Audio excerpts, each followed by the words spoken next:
dear, no.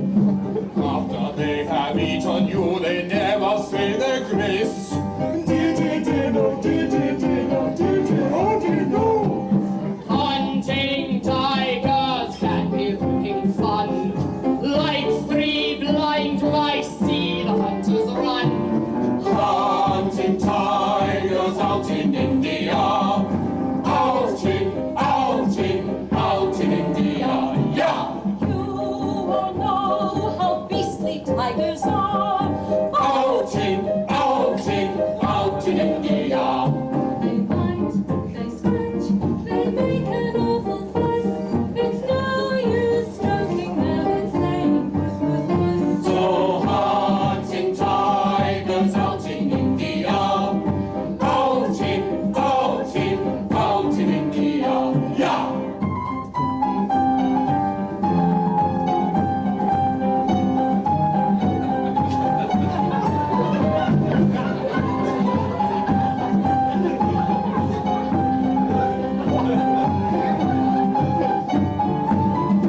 They bite, they scratch, they make an awful fuss.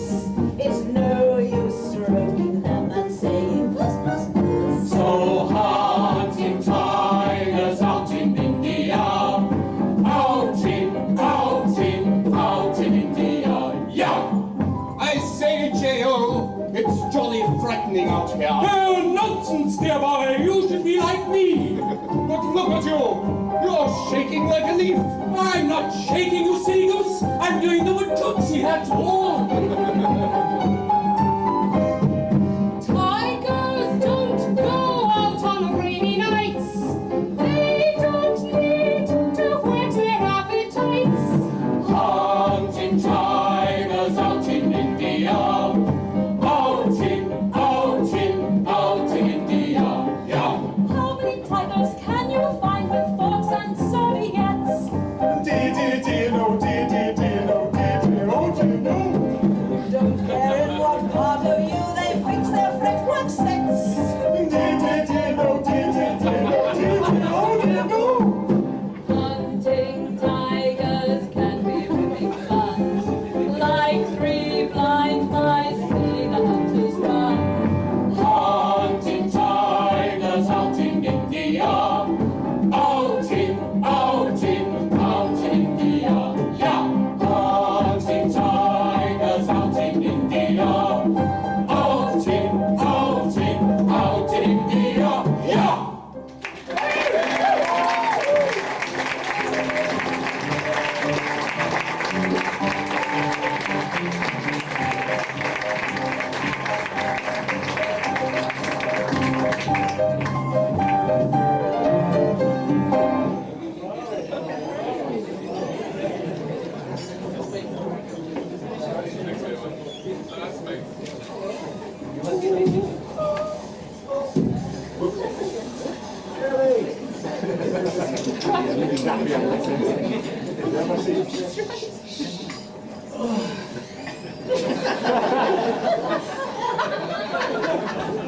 You know what I think?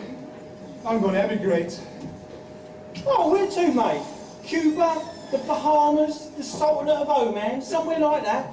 Nah, I've been studying Victorian history at night school, and I can do much better than that. I'm going back to the Empire. Oh, I've been there. I saw the night of my life where this girl goes out with this guy who's really a syphilitic vampire with bad breath. Halitosis. Bless you. No, you idiot. Halitosis is the correct word for bad breath. Anyway, you fool, I'm not talking about that sort of empire. I'm talking about the British Empire, Africa, Australia, America. The Brough, you know. Oh, right, yeah. Here, ain't there a curry house in Peckham High Road called the Raj? I don't know why I bother with you. Still, you're getting a bit warmer. Hey, there's a good one. Warmer, curry. Here, isn't halitosis something to do with your liver? That's cirrhosis. And that's what you're going to get if you keep drinking all those pints like you do. I'll just sit here quietly then, shall I? Mind my own business, dreaming of my pint, shall I? Dear, did you know that the sun never set on the British Empire? Well, Well, didn't that make it a little bit difficult to get to sleep then? Not with all those native girls around. You were shagged out in no time. Anyway, what I've been learning about is the glorious days of the British Empire, which were typified by life in India. Oh, here, I think we better wrap this one up, mate, because that Miss Jones is over there making rude gestures at you. And boy, is she looking mad.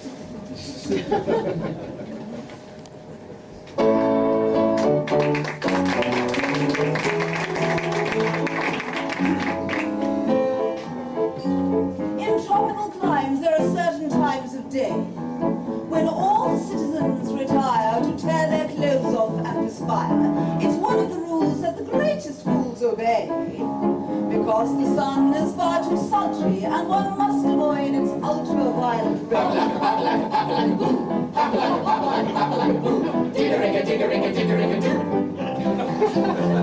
The natives grieve when the white men leave their huts, because they're obviously definitely nuts.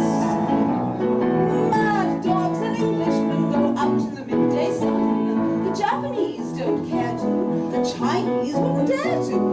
Hindus and Argentines sleep firmly from 12 to 1, but Englishmen detest a siesta. In the Philippines there are lovely screens to protect you from the glare. In the Malay states there are hats like plates which the Britishers won't wear. At 12 noon the natives swoon and no further work is done. But mad dogs and Englishmen go out in the midday sun.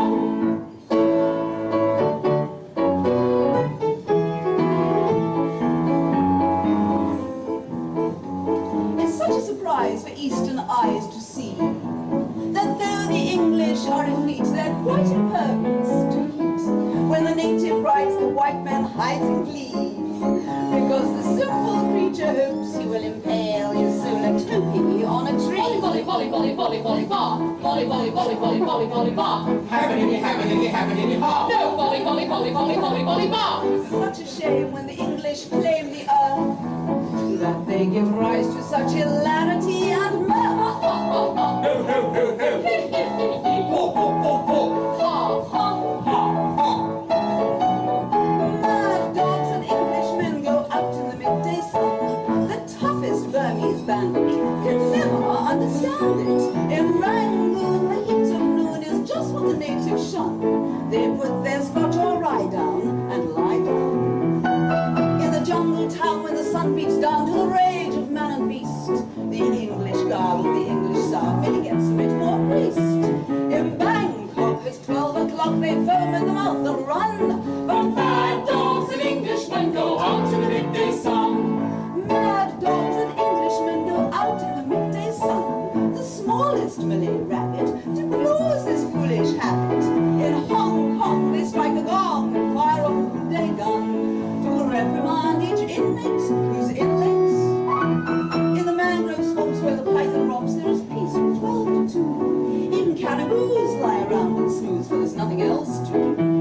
In Bengal, to move at all is seldom if ever done. But mad dogs and Englishmen go out in the midday. Out in the midday, Out in the midday. out in the midday, out in the midday sun.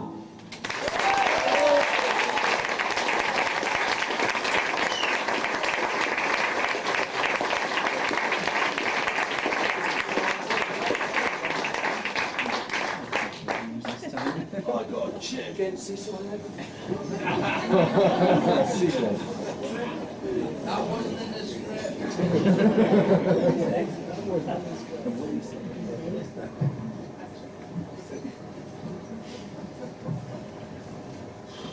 God, the heat. It's the hot season.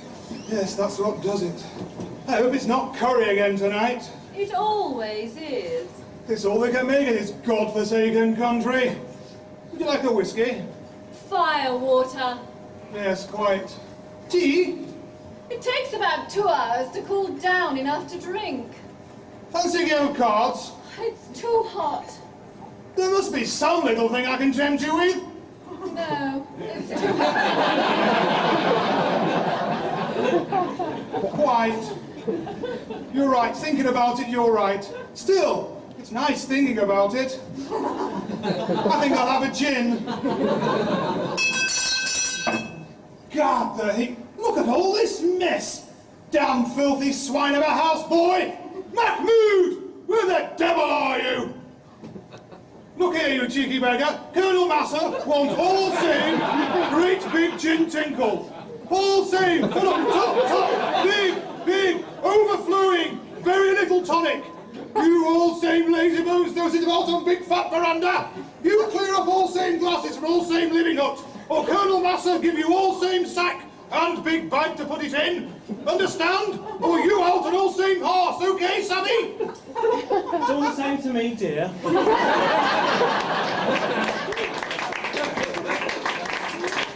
We must be near the border, I thought, damn cheeky swine.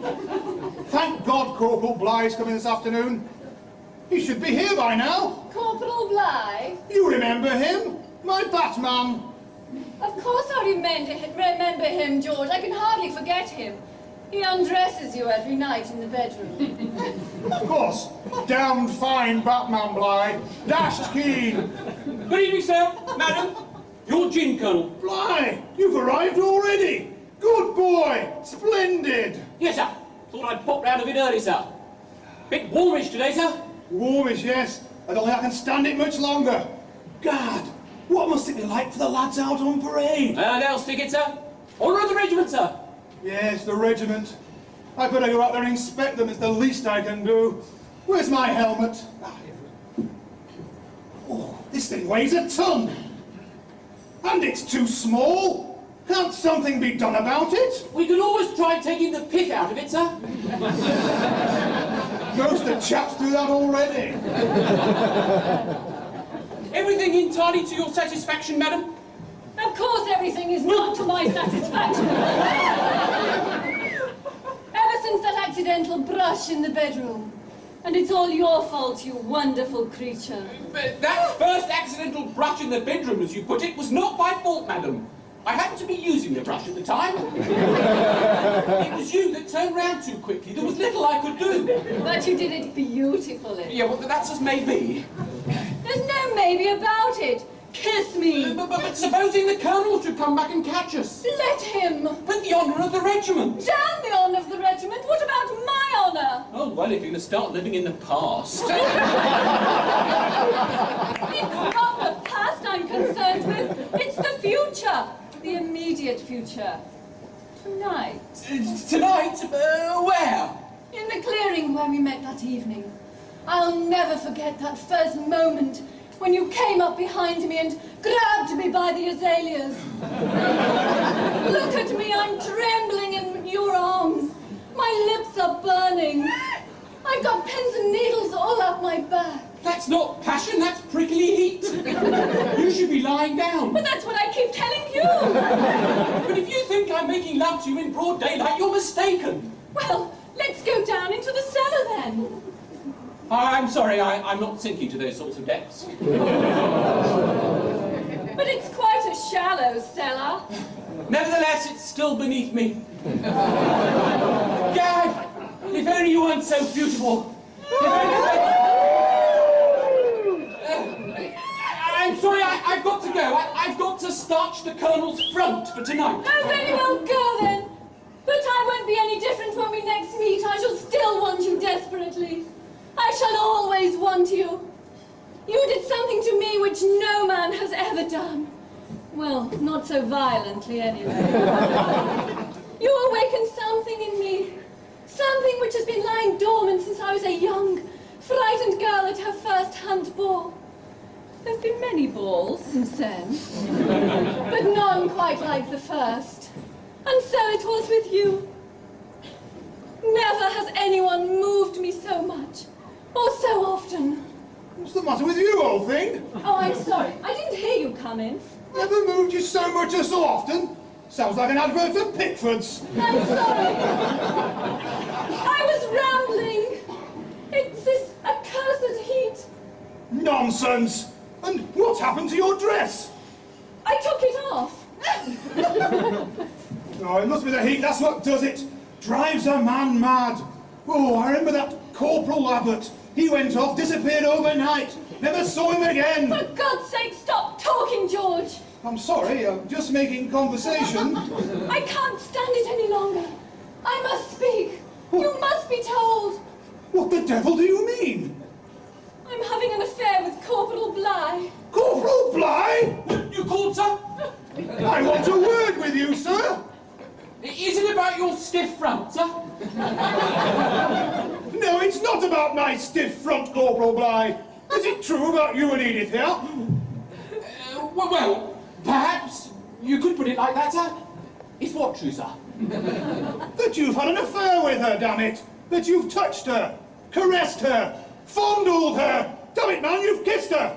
Well, only bits. Which bits? Point them out! George, please! I'm sorry, I'm going to have to fight you for the honour of the regiment. I may be twice as old as you, but when I give away in age, I make up for in weight. At least. Come on! All right, sir. Put them up! Only for the honour of the regiment, sir. What's that?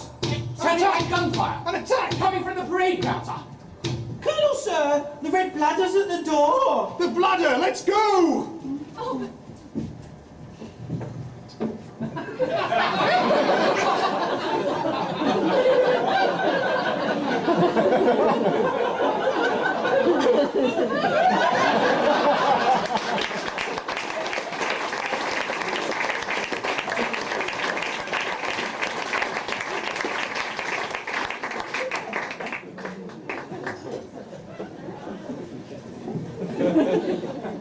darling Johnny, how divine to see you.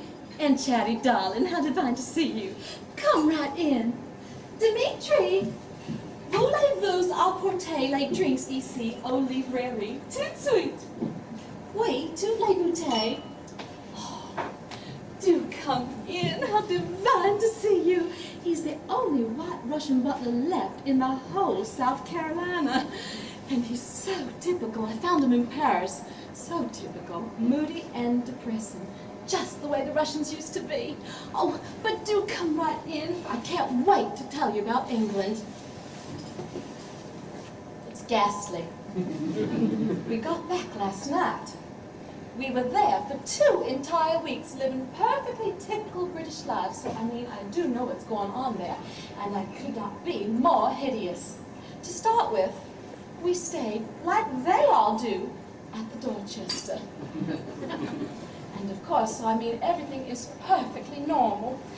And of course, we talked to everybody everywhere we went. And we went everywhere, and we saw everybody. We saw Mabel Carthew, and the Bolchesters, and Freddie Wadsworth. And Sissy Bolchester said they are living in one wing of their house. Oh, I know it is an enormous one, Chatty. I think it has 17 or 18 bedrooms, but it is the principle of the thing. Freddie Wadsworth said, don't go to Scotland. You will be fools if you go to Scotland. There are no grouse on the moor, no salmon in the rivers, and nothing to kill. In the old days, there used to be so much to kill, and such divine people doing it. You see, the thing is, they have got this government that is just not on their side. Oh yes, Freddie is still in the House of Commons, but no one ever listens to a word he says, and he gets back at night exhausted and hoarse from yelling. It's pathetic. Oh, may I say, Dimitri, isn't he divine? Oh, and Johnny, politically, he is so sound. He is in favor of people having lots of money, and I think he is so right. Well, in England, it is no good if you have got it. You can't do a thing with it. What are you going to drink, darling? Will you just help yourself? Oh, and my dear, over there, you stand in line. Wherever you are going, whatever you are doing, you are standing in line. It can be very humiliating. One night, when we had nothing better to do, I said to Walfrop, how about going and seeing this ballet you hear so much about? So we went to the place where they had it, and we saw something very sordid. About the slums in Edinburgh someplace. Well, when we got out afterwards, the car we had ordered just never arrived. We could not get a taxi. We had to go right outside and stand in the open street, waiting in line for all of 5 minutes, waiting for a bus. And when it came, it was going in the wrong direction. We had to stop the whole thing all over again. And on the second bus, we got separated. They made Walthrop go upstairs, and I was allowed downstairs. I was terrified. Well, mercifully, I was wearing my very little chiffon white dress from Rainbow Shade and my little single jacket. But I might have been wearing anything. I had on some of that perfume I got in Paris. It's called Hell, and it is divine. And the man they had on the bus came right up to where I was sitting and said, "Phew, lady, you don't act upon lovely." Well, I suppose he did mean it nicely. I mean, it might have been a very pretty thing to say, only we just don't happen to know. But it was a hideous experience, and I was nervous for days.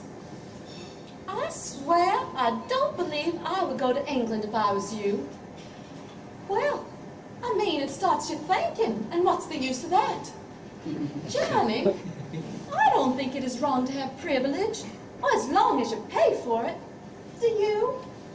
Excuse me. Dimitri!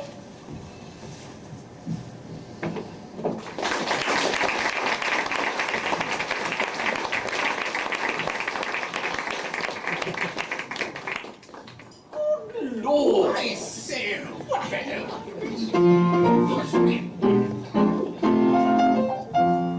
The India that one read about and may have been misled about, in one respect has kept itself intact. Though Pakistan traditions may have cracked and thinned, the good old Indian army's still a fact. That famous monumental man, the officer and gentleman, can still recall the glories of Bombay to Kathmandu. In certain clubs one still can glimpse matured or embryonic blimps, vivaciously speculating as to what became of who. They order pipes and call for shooter pegs, then drain their reminiscence to the dregs. Whatever became of old Brucey? I haven't seen him for a year. Is it true that young Briggs had to marry that floozy he met in the Vale of Kashmir? Have you heard any word of that chap in the third? Was it Prosser or Pycraft or Pym? He was stationed in Simla. Was it Bengal? I know he got blind at a ball in Nepal and wrote several four-letter words on the wall. I wonder what happened to him. Whatever became of old Shelley? Is it true that young Forbes was cashiered for riding quite nude on a push-bike through Delhi the day the new viceroy appeared? They say that young Lee's had a go of DTs, and his hopes for promotion are slim. Well, according to Stubbs, who's a bit of a louse, the silly young blighter went out on a souse and took 2 old tarts into Government House. I wonder what happened to him. One must admit that by and large, upholders of the British Raj don't shine in conversation as a breed. The Indian officers could read a bit. Their roguish wit has rather run to seed. Their famous insularity and roguish jocularity that echoed through the empire when Victoria was queen can still be seen in certain bars, in restaurants and dining cars, upholding the tradition in a way that's always been. The world may fall and nations disappear. Above the shrieking chaos you will hear. Whatever became of old Tucker? Have you heard any word of young Mills, who ruptured himself at the end of a chucker and had to be sent to the hills? Have you had any news of that chap in the blues? Was it Sotheby, Sedgwick or Sim? They had him chucked out of the club in Bombay, for apart from his mess bills exceeding his pay, he took to pig sticking in quite the wrong way. Whatever became of old Archie? He departed this life after rounding up 12 sacred cows in Karachi to welcome the governor's wife. You remember young Phipps, who had very broad hips, and whose waist was excessively slim? But a curious doctor in Grosvenor Square gave him hormone injections to strengthen his hair. And he grew something here, and he grew something there. I wonder what happened to her. Him!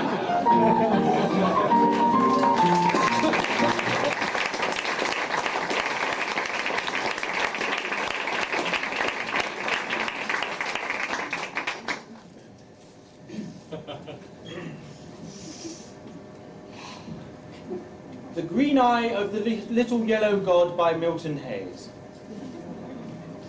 There's a green-eyed yellow idol to the north of Kathmandu. There's a little marble cross below the town. There's a... Have you been there recently? I beg your pardon.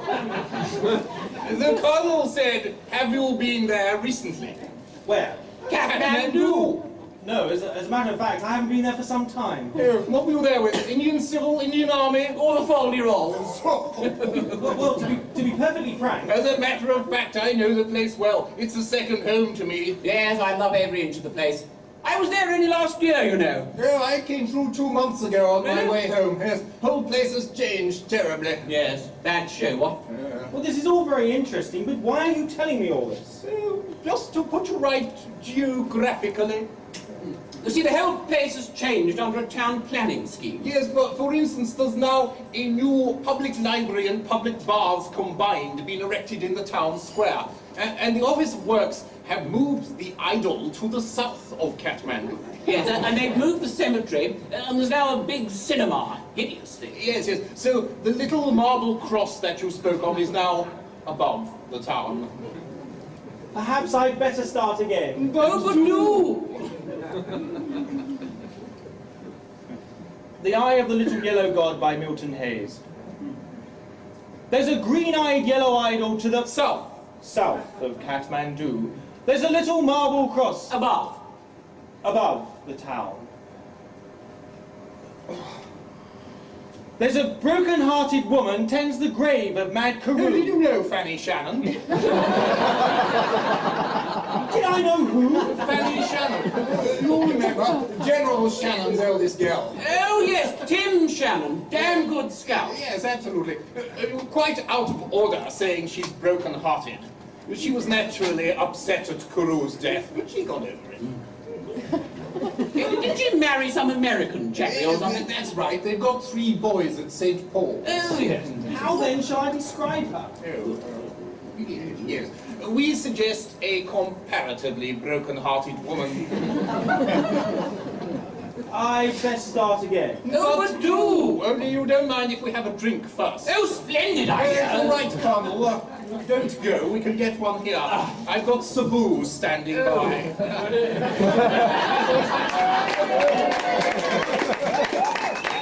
What do you have?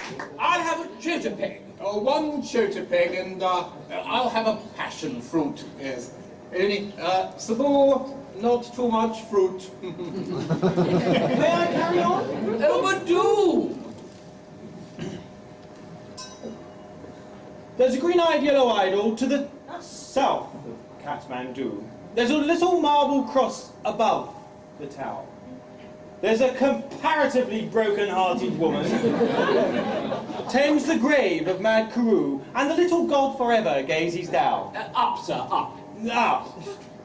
He was known as Mad That Carew. was absolute nonsense. Man wasn't mad at all. He was mentally deficient, yes.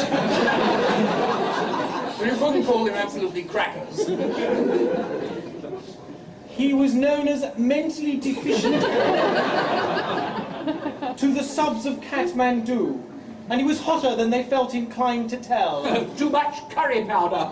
Too much mevering. But for all his foolish foolish pranks. No foolish pranks be damned, sir. You don't call writing rude words on the walls foolish pranks. Well, I didn't know. No, neither did I. What, Carew? No, horrible habits. Really? Tell me some. Oh, well. No. Government House. Yes, Government House. I tell you, the Viceroy was livid, in front of Noel Coward as well. He was worshipped in the ranks, and the Colonel's daughter smiled on him as well. No, that's a cad's remark, sir. I'll have you know my brother was engaged to her at the time. I didn't know. I'm sorry. I apologise. I should jolly well think so too. I should accept his apology. Would you? Oh, very well. We don't want a scene. No, we needn't look. Now, turn your back on the blighter. Who is he anyway? Oh, Alan Davies. Davies? Never heard of him. Must be mats or village players, I suppose.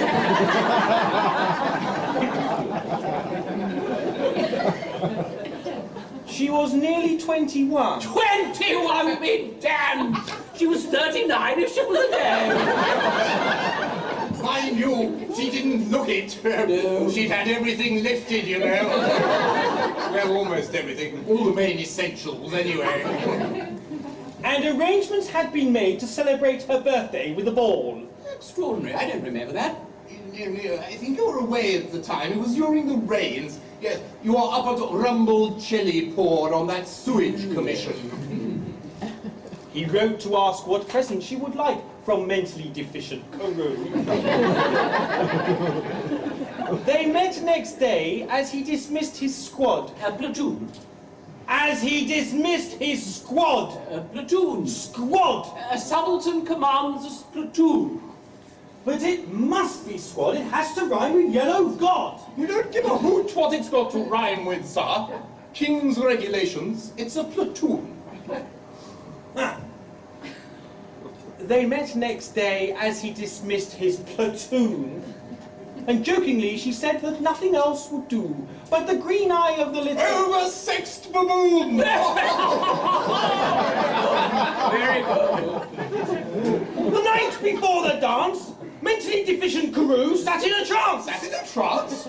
He sat in a blancmange. I remember it well. He was tight as a tick. And they chafed him as they puffed at their cigars. Excuse me, I'm sorry. Did you say chafed? Are you referring to his underwear or his brother officers? His brother officers. Then the word is chaffed. Or if you come from the North Country, the A would be short and it would be chaffed. Well, it may interest you to know that I do in fact come from the North Country, and I would prefer the word chaffed. Then by all means say chaffed. Very well, I shall say chaffed. But do! And they chaffed him as they puffed at their cigars.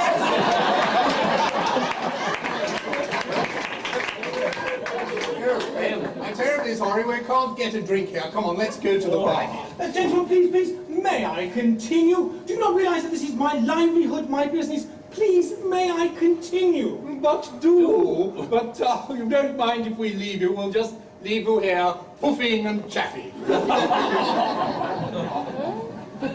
There's a mentally deficient idol to the west of Mount Carew, and a yellow, broken-hearted woman doing all a cat can do!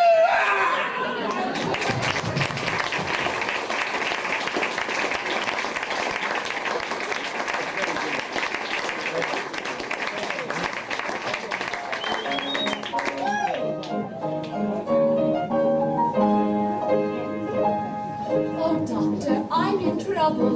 Well, goodness gracious me. For every time a certain man is standing next to me, a flush comes to my face and my pulse begins to race. It goes boom, bitty boom, bitty boom, bitty boom, bitty boom, bitty boom, bitty boom, bitty boom, bitty boom, bitty boom. Well, goodness gracious me.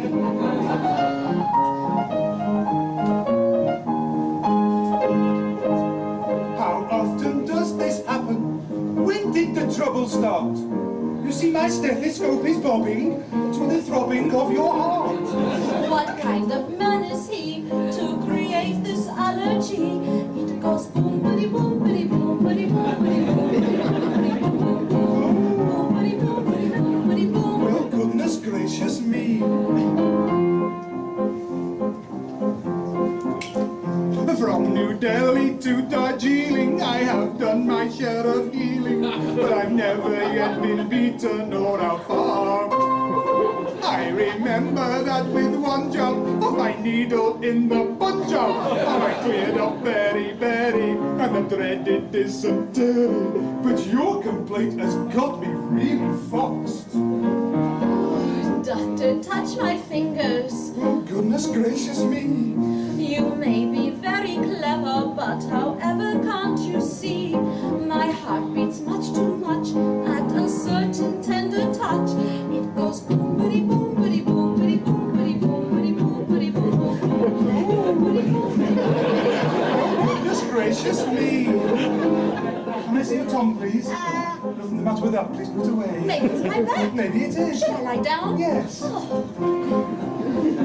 My initial diagnosis rules out measles and thrombosis, sleeping sickness, and as far as I can tell, influenza, inflammation, whooping cough and night starvation. And you'll be so glad to hear that both your eyeballs are so clear that I can positively swear that you are well. 2 and 2 together, if you have eyes to see, the face that makes my pulses race is right in front of me. Oh, there's nothing I can do, 'cause my heart is jumping. Oh, we go boom-bitty, boom-bitty, boom-bitty, boom-bitty, boom-bitty, boom-bitty, boom. Goodness gracious. How audacious. Goodness gracious. Oh, how flirtatious. Goodness gracious. It is me. It is you. I'm sorry, it is us.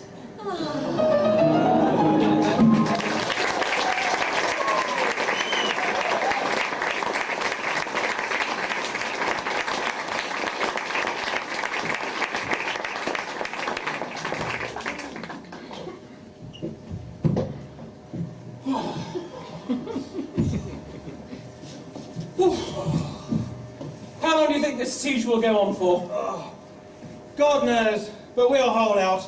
Relief is bound to come. I say, do you chaps know what I'm going to do if ever I get out of this lot? Get stinking, Baden pal? I don't drink. It isn't such a wonderful thing to do, you know. He's off. If I'm thirsty, I have a glass of water. Or if I can't get a glass of water, I suck a pebble. Anyway, alcohol's been shown to be quite useless as a health-giving drink. No, I'm not going to get stinking, but I am going to have a jolly fine time. What are you going to do? I'm going to start to take a serious interest in young lads.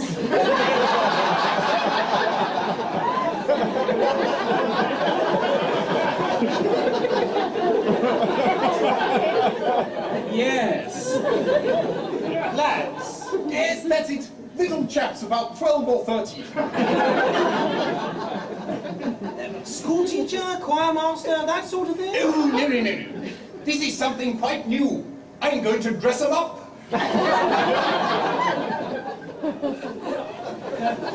Little shorts, little shirts, little neckerchiefs, big hats. And they'll have garters with gay little green garter tabs. I'm going to be their leader. Dress up the same way myself. I'll shout, "Be prepared!" And they'll shout, "Zing-a-zing, bom-bom!" These boys, Yes. in broad daylight.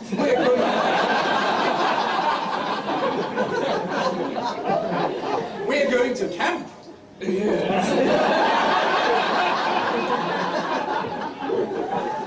got that. Oh, no. I don't smoke. It isn't such a wonderful thing to do, you know. Smoking makes the heart feeble, and the heart is the most important organ in a man's body. Most chaps smoke because they're afraid of being chaffed by the other fellow. Oh, I'll write that down. There's a little island I know. Brownsea Island. It's quite deserted. I'll take the little chaps there. 2 or 3 tents. You get 15 years.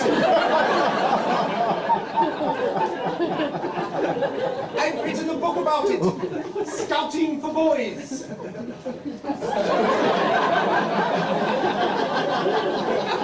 When you are wet, take the first opportunity of getting your wet clothes off and drying them. Even though you may not have other clothes to put on. I have sat naked under a wagon whilst waiting for my one suit of clothes to dry. 15 years!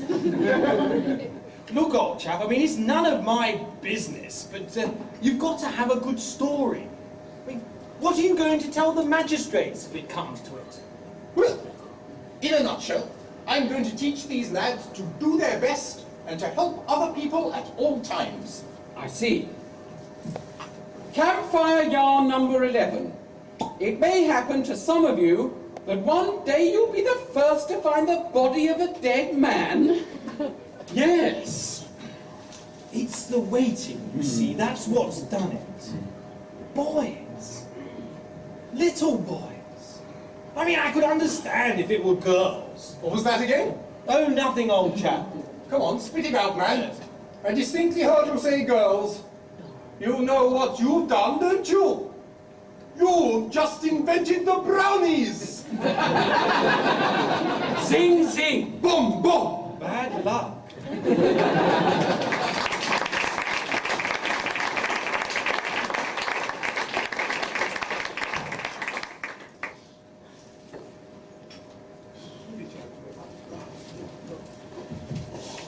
Is that better? That's better, that's much better.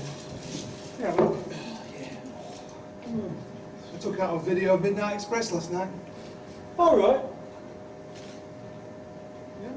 Yeah. Yeah. Horrendous. Terrifying. £2 a night. What was that about then? It was all about this bloke who was smuggling drugs out of Turkey. And he got put in jail for life. Dope. Well, he was to get caught, weren't he, really? No, dope was what he was smuggling out. Oh, right. Hashish. Pardon? Oh, right, yeah. Well, where was he taking it? Stateside. But what was he going to do with it there? He was going to peddle it. But I thought you smoked it. After you've peddled it. Oh, right. Like a bicycle. No, pushing it. Oh, so first of all you pedal it for a little bit, then you get off and push it for a bit. All right, have it your own way. Here, did you know that's who invented drugs? Who? What? The septic tanks did? No, the geezer who invented the bicycle. You know, Sir Walter Raleigh. Yeah. Are they illegal then? Because I've still got me trike round me mum. Oh, bikes are legit. But he also brought the dreaded weed, tobacco, to good old Blimey. And tobacco is the first hard drug, on account of the fact that when you dry it in the sun for too long, it goes rock hard.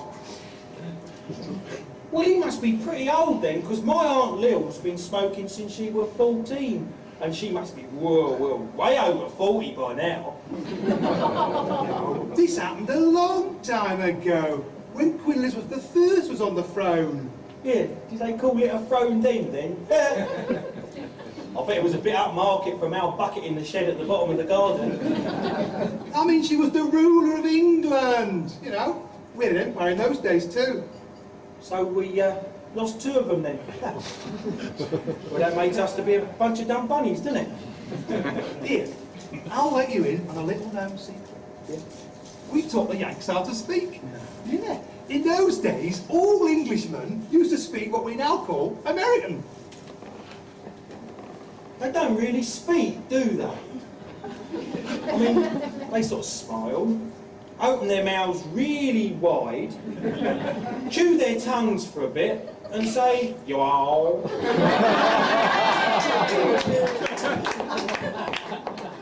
Here, have you seen how wide that new Mrs. President can open her mouth? I bet she could show Linda Lovelace a thing or two. I wonder he's always smiling. Yeah.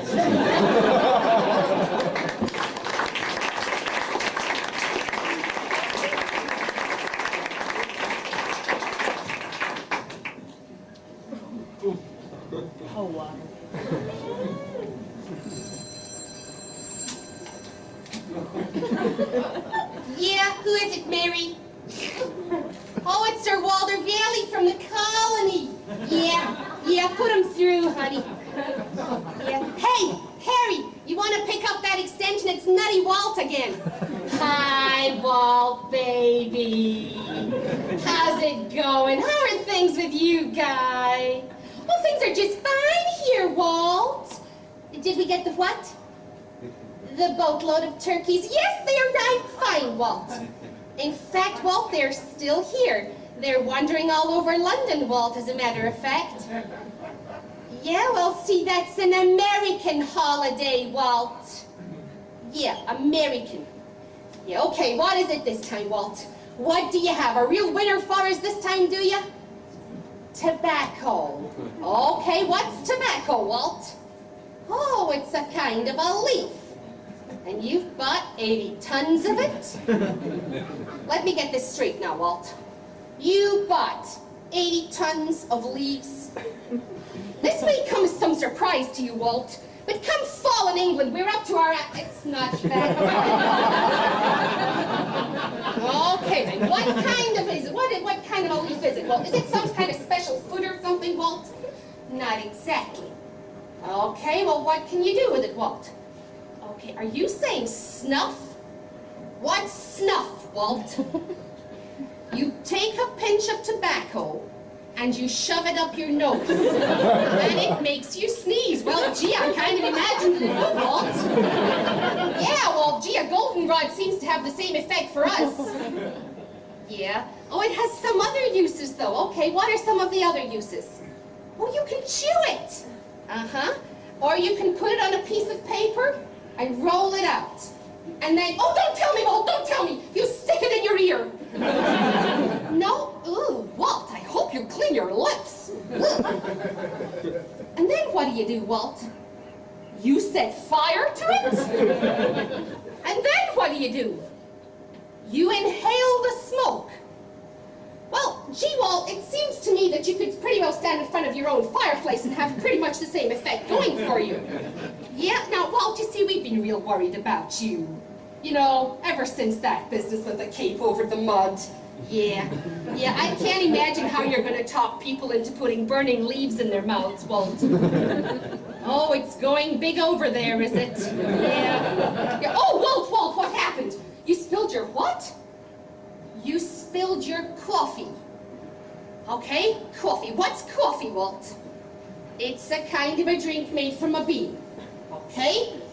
It's going very big over there as well, is it, Walt? Yeah. People have their coffee after they've had their first cigarette in the morning. Okay. Right. Listen, Walt, why don't you send us a boatload of those beans as well? If you can talk people into putting burning leaves in their mouths, they just gotta go for those beans. Hey, listen, Walt. Don't call us. We'll call you.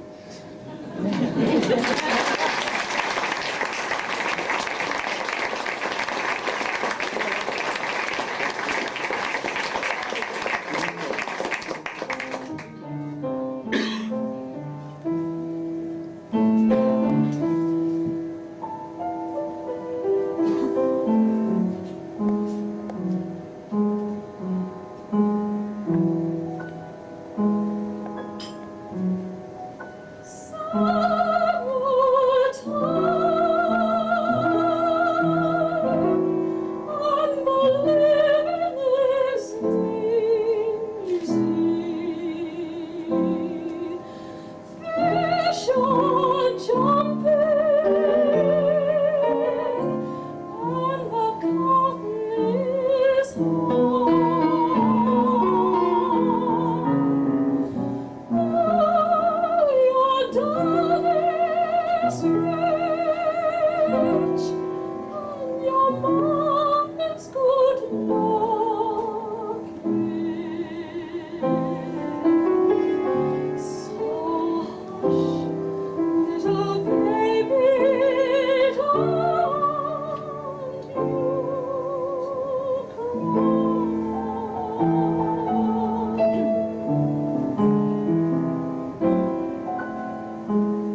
Kitty.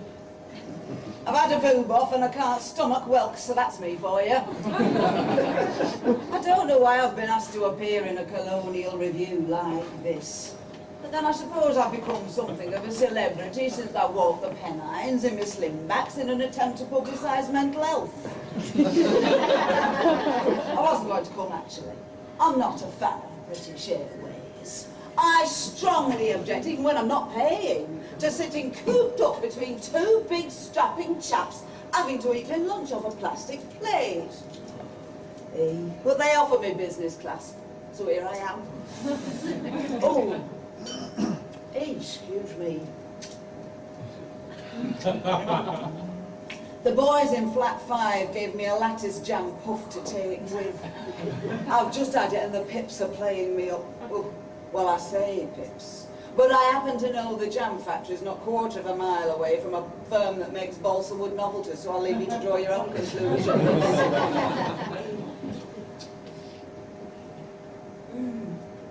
That's it. They're on my own, you know. In our block, it's always mine ashes they call on when they want to open their bottles of dandelion. One of these fillings is French, actually. I went on a hover for the day to Brough with the Rummy Club. We were having a lovely time with some pop and a tray of bonfire toffee when crack! All of a sudden, there I was with bits of chipped molar all down my windcheater. Well, it was my fault. I never should have crunched. It were Ellen Murchison's toffee. She doesn't know a softball from a dustpan and brush.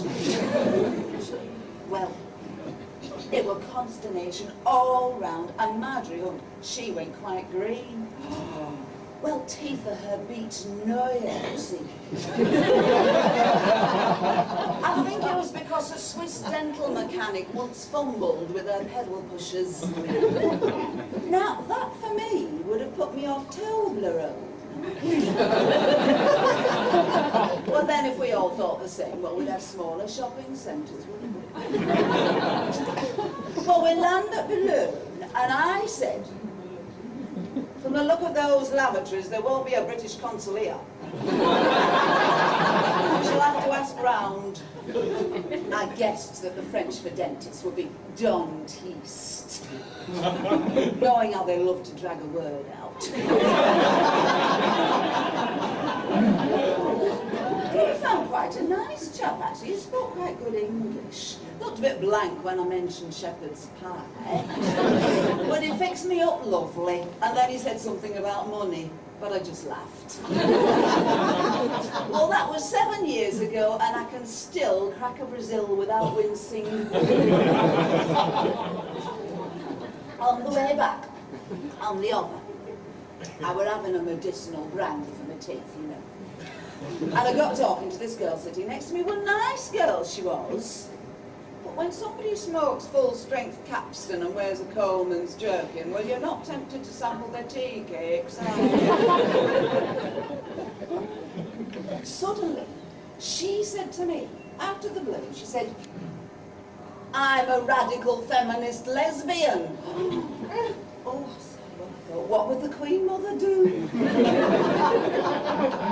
So I just smiled and said, we shall have fog by tea time. Then she said, are you intimidated by my sexual preferences? I said, no, but I'm not too struck on your donkey jacket. Then it was, what do you think of Marx? I said, the pants have dropped off, but you can't fault the broccoli.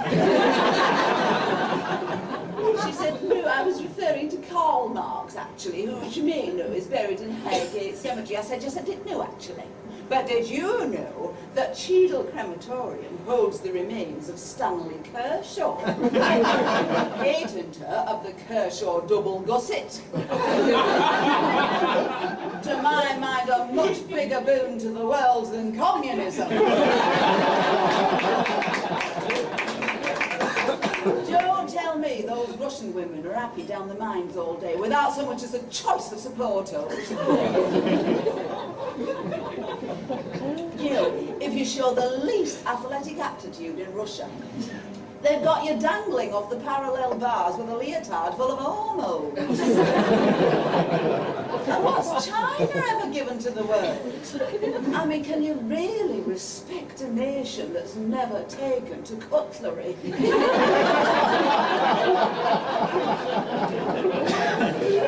you, not that it's ever bothered me, race.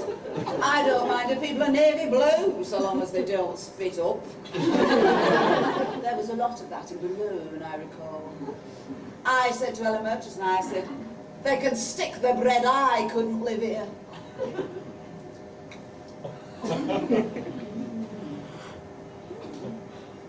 Well, I must go now. But before I do, I'd just like to leave you with a little piece of advice I got from a plumbing acquaintance of my father's. It's an old Disbury saying, and I've never forgotten it.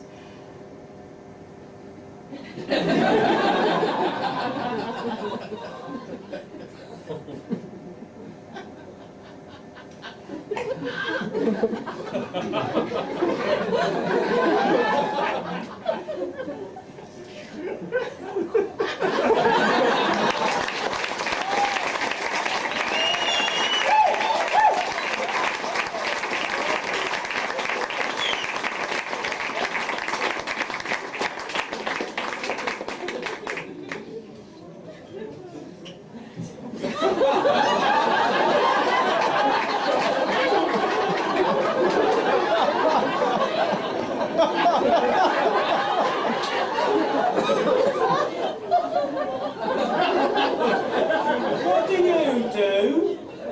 I'm the world's leading authority on Impressionist painting. Oh, yes. I'm an accountant.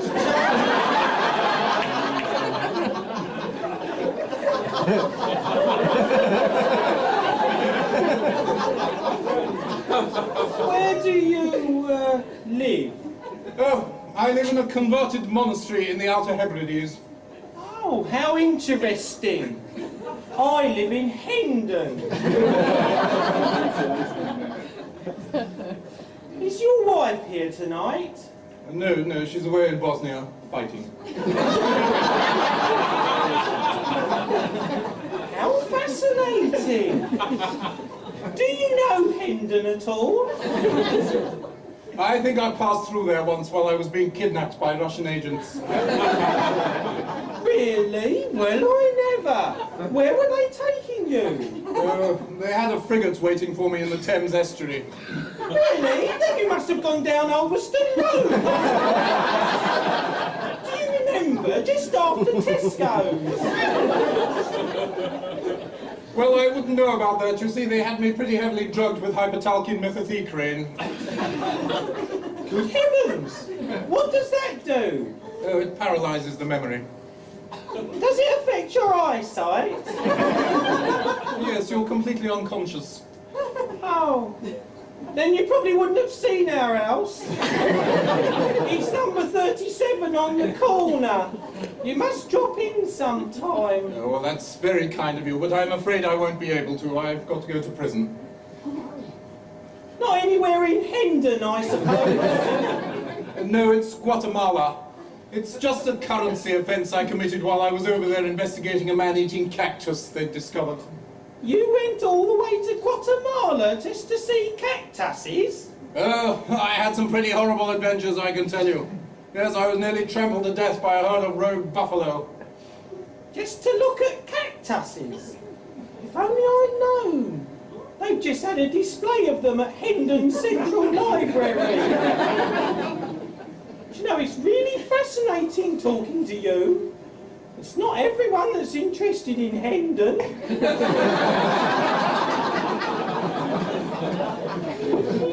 I'll show you something that'll interest you. Have you ever seen one of these before? No, I haven't. Do you know what it is? No. It's a Tibetan prayer shawl. Do you know how I got it? No, I don't. It was given to me by the chief slave girl of the high commander of the Tibetan army. God, she was a beauty. She had hair as black as raven's wings. Ooh. And then one night, at the feast Ramsit Asi, the all-powerful god of light, when 10,000 bullocks are sacrificed on the mountainside, She crept into my room, filling it with a delicious fragrance. She cast aside her tribal robe, her black hair spilt over her pale, delicate skin. She climbed into my bed. Really? She came from Hendon.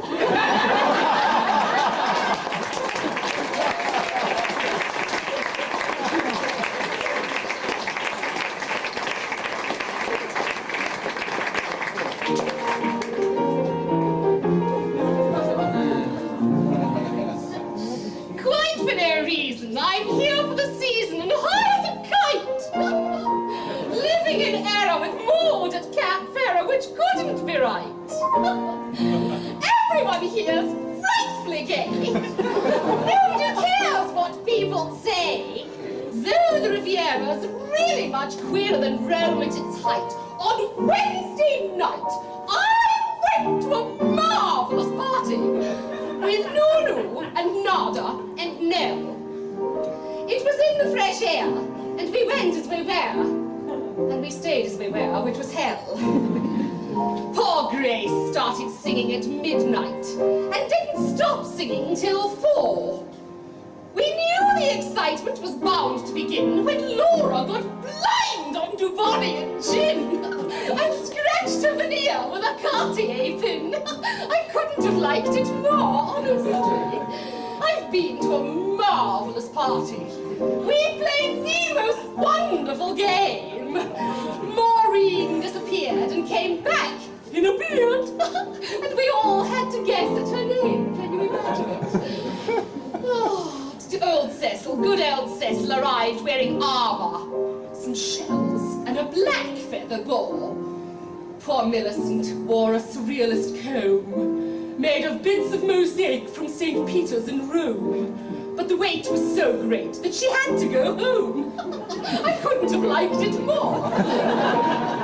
Do you know, people's behaviour away from Belgravia would make you aghast. So much variety watching society scampering past.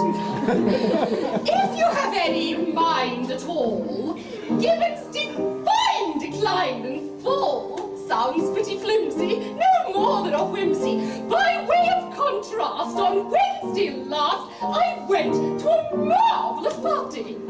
I must say, the fun was intense. We all had to do what the people we knew might be doing 100 years hence. We talked about growing old gracefully. Adelphi, who's 74, said A, it's a question of being sincere, and B, if you're supple, you've nothing to fear. Then she swung upside down from a glass chandelier. I couldn't have liked it more. I've been to a marvellous party. We didn't sit down to dinner till 10. Then young Bobby Carr did a stunt at the bar with a lot of extraordinary men. Oh, poor Frida arrived with a turtle, which shattered us all to the core. The Duchess passed out at 2:45. Then suddenly Cyril cried, "Fell-did-he!" and he ripped off his trousers and jumped in the sea. I couldn't have liked it more. I've been to a marvellous party. Elise made an entrance with May. You'd never have guessed from her fisherman's vest that her bust had been whittled away. Poor Lulu got fried on Chianti and talked about esprit de corps. Maurice made a couple of passes at Gus, and Freddie, who hates any kind of a fuss, did half the Big Apple and twisted his truss. I couldn't have liked it more.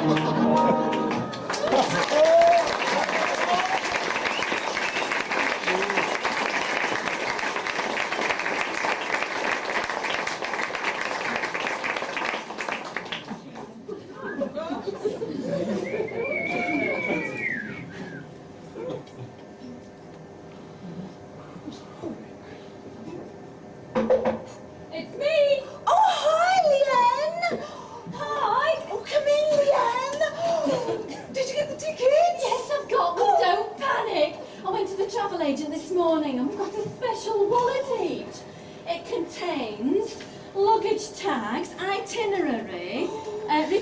ticket and hotel voucher. Oh, what about the boarding card? No, I specifically checked that, and apparently we're given the boarding cards when we check in, which is what we do at the airport. Incidentally, they couldn't tell me exactly which plane we'd be on, just that it would be on one of their jumbos at this stage. Right. Well, have you got your list? Oh, now let's see your luggage, your hand luggage arrangement first. No, I think it's the list first.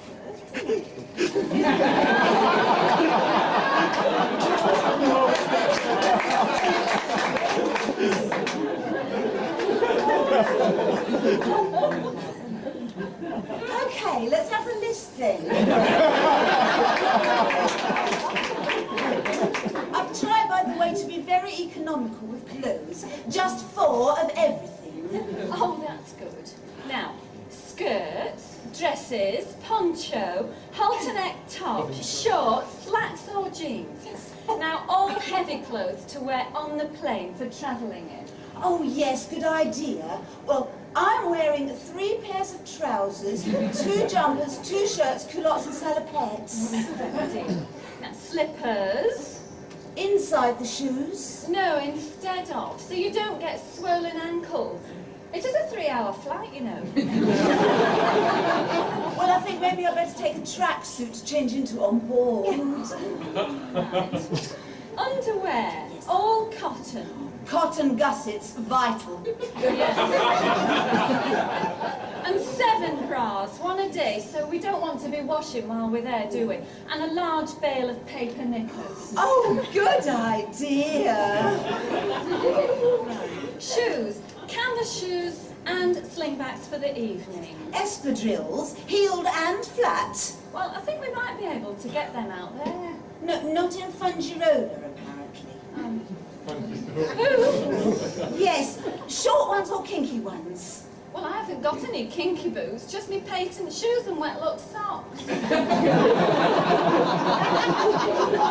I take it as read then that we won't be taking our Wellingtons? No, flip-flops. Are you taking a camera? Oh yes, and 2 cases of film and a generator. Phrase books, Yes, dictionary and thesaurus. paperbacks, cassette player, headphones, mothballs, hangers, washing line, tumble dryer. Oh yes, and drying horse. I really think we'll only regret it if we don't. Okay. Now, toiletries. Makeup remover pads and balls and a large sack of cotton wool. And a first aid kit, including snake vaccine. And syringe. Now, foot spray and foot items. Stop a minute. I'd have thought at the office. What about a telephone directory? No. I've made out a list of important phone numbers. Now, sun cream. Oh yes, I've got 10 different tan factors. Calamine lotion. No, come on now, look, we must be strict, that'd just be being silly. Contact lenses and fluid. Do you wear contact lenses? No. Neither do I. Perhaps we don't need the lenses. Right, we'll just take the fluid then. Currency. How many pesetas are you taking? Well, I've got 4 changed. Oh, no. 40. That's about £10. And about £15 in travellers' checks. Oh, that should be plenty. Dettol, handy Andy. 20 rolls of soft toilet paper. Yes. Now, things for the beach. 2 lilos, a windbreak, chairs, boiled water, thermos, badminton set, bowls, beach bag, swimsuit, swing ball and jacari. Bikini and full suit. Flippers, snorkel and mask. Water skis. Well, I think we might as well. It'll be easier than hiring in Spanish. Oh, bin bags while I think of it. And crisps. Yes. And a mini kit of everything for the plane. Now, a giant shampoo and conditioner. Now, is there anything else? Do you think we need some posters and a couple of ornaments for the room? Well, that would be very nice, but I think we might be being a bit silly then. Yes. All right. Can I see your hand luggage arrangement now? Yes. Right. This is my hand luggage here. Now I'll put this around my waist. Just trying to fit in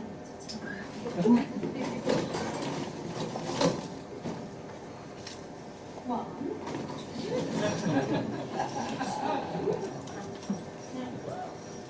It's reversible. Right. Now, this one's on wheels. This is for going down the plane, all right? Yes.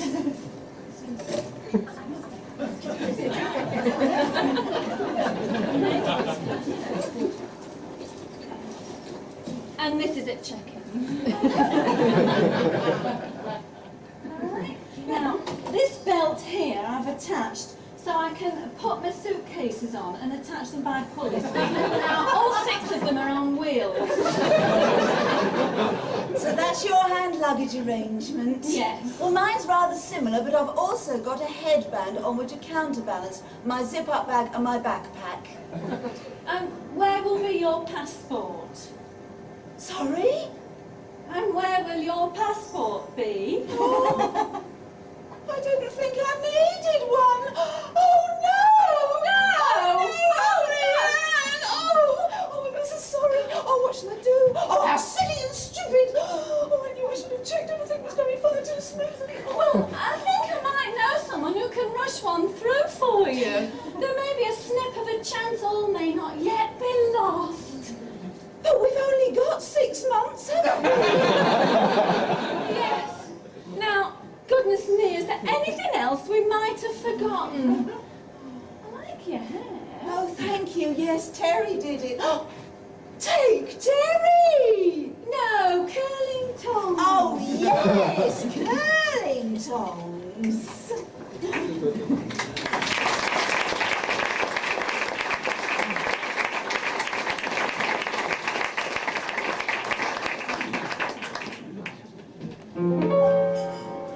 Every expat we know, from Oman to Borneo, is inclined to flirt. When the weather is sultry, to dabble with adultery can't really hurt. Though some couples, it's true, take a more romantic view by the end of their lives overseas. Almost every pair will have had the odd affair or two. You'll find the Belgians and Dutch do it. The British teach far too much. Let's do it. Let's fall in love. The French, wherever you look, do it. Germans always by the book, do it. Let's do it. Let's fall in love.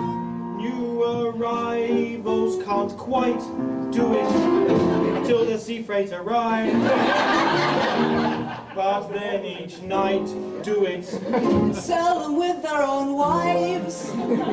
Even some men in for hood do it. Marble mental lots of holes and then do it. Let's do it. Let's fall in love. Our RAHADS stars, short and tall, do it. Club committee members all do it. Let's do it. Let's fall in love. Couples who nightly play bridge, do it.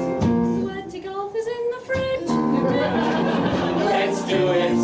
Let's fall in love. Our ladies' circles say don't do it. Take up embroidery instead. The way most men view it. We're more creative in bed. All tennis club, new recruits, do it. Divers wearing little rubber suits. Let's do it. Let's fall in love. At the start of each year, inhibitions disappear and our hearts beat high. We had better face facts. Every glam that overacts has an alibi. For each bird and each beach, some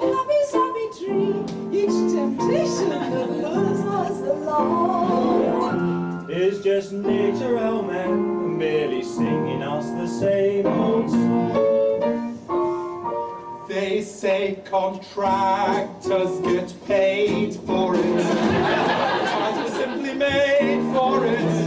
Let's do it. Let's fall in love. The workers from Pakistan do it. Waiters in the elbow stand do it. Let's do it.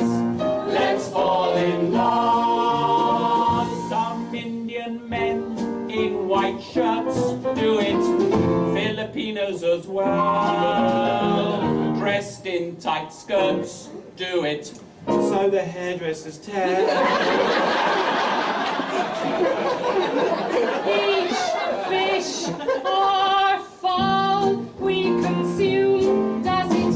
Even David Panther we assume.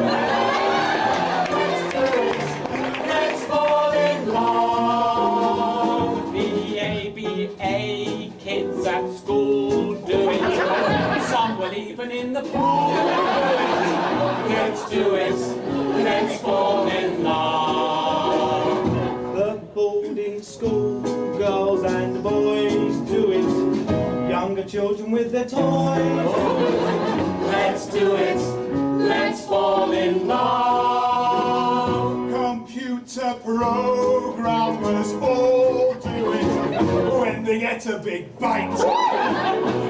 Doctors on call do it.